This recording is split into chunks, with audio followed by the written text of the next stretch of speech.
Согласно указу главы региона, празднование Дня народного единства в этом году пройдет в условиях соблюдения противоэпидемических ограничений.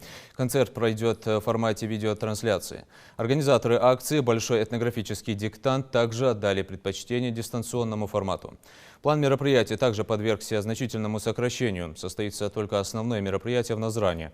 Оно пройдет на открытом воздухе. На площади перед городским домом культуры организуют национальные подворья, пройдет презентация ремесел народов.